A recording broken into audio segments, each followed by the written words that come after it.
ఈ పరిణామ క్రమంలో ఈరోజు ఇక్కడ ఉన్న ఐఏఎస్ ఐపీఎస్ అధికారులతో పాటు ఇక్కడికి వచ్చిన అందరినీ నా సూటి ప్రశ్న, మన భవిష్యత్ తరాలకు ఏం అవసరం ఉందో ఆ ప్రణాళికలు సిద్ధం చేయడమే పాలకులుగా మా మీద ఉన్న బాధ్యత. ప్రజలు మాకు ఇచ్చిన అధికారం మీ మీద పెత్తనం చెలాయించడానికి కాదు. ప్రజలు ఇచ్చిన అధికారం ప్రజలకు ఉపయోగపడాలి.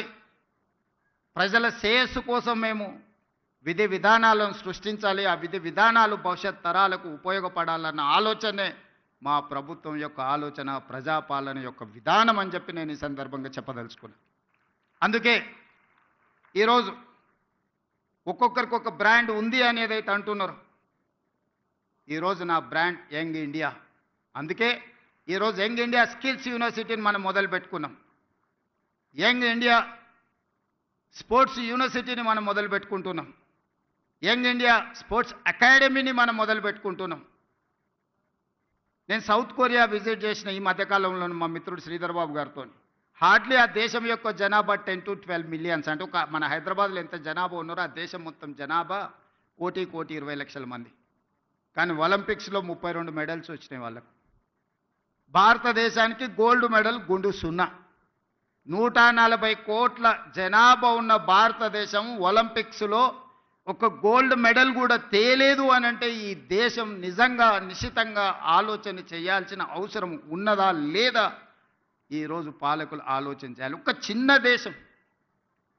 నేను అక్కడ సౌత్ కొరియన్ స్పోర్ట్స్ యూనివర్సిటీ ఒక 30 acres క్యాంపస్, జస్ట్ ఆ స్పోర్ట్స్ అకాడమీని నేను చూడడానికి వెళ్తే అక్కడ ఒక అమ్మాయి కలిసింది నాకు.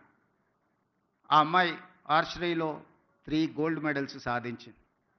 ఒక కాలేజ్ కిడ్ ఆ దేశం యొక్క ప్రతిష్ట 3 బంగారు పతకాలు సాధించి సౌత్ కొరియాను ప్రపంచ పటంలోనే గొప్పగా నించోబెట్టినప్పుడు 140 కోట్ల జనాభా ఉన్న ఈ దేశం ఒక గోల్డ్ మెడల్ సాధించలేదు అని అంటే నిజంగా ఈరోజు మనం ఏ ప్రణాళికల మీద ఆలోచన చేయాలనో మనందరం విశ్లేషించుకోవాల్సిన అవసరం ఉన్నది.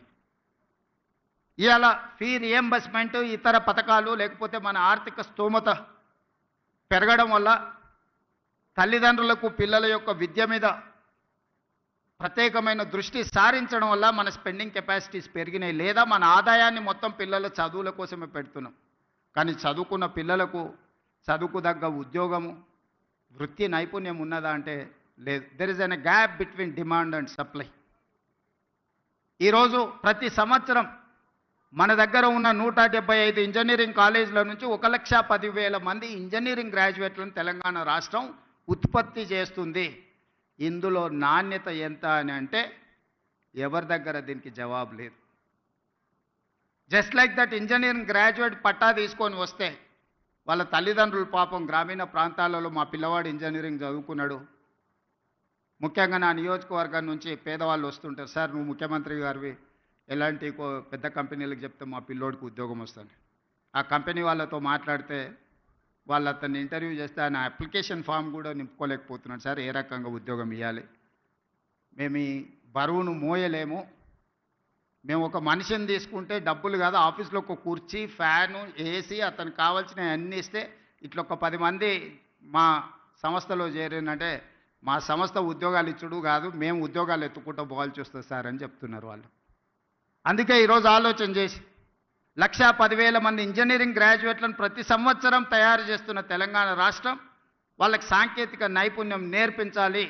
ప్రపంచ దేశాలలో ముఖ్యంగా మిడిల్ ఈస్ట్ కంట్రీస్లో, డెవలప్డ్ కంట్రీస్లో కూడా చాలా ఆపర్చునిటీస్ ఉన్నాయి. కానీ డిమాండ్ సప్లైలో ఉన్న గ్యాప్తో మనం ఏం చేసుకోలేకపోతున్నాం. అందుకే ఆ గ్యాప్ను ఫిల్ చేయడానికి, డిమాండ్ అండ్ సప్లైలో ఒక బ్రిడ్జ్ బిల్డ్ చేయడానికి యంగ్ ఇండియా స్కిల్స్ యూనివర్సిటీని మనం ప్రారంభించుకున్నాం.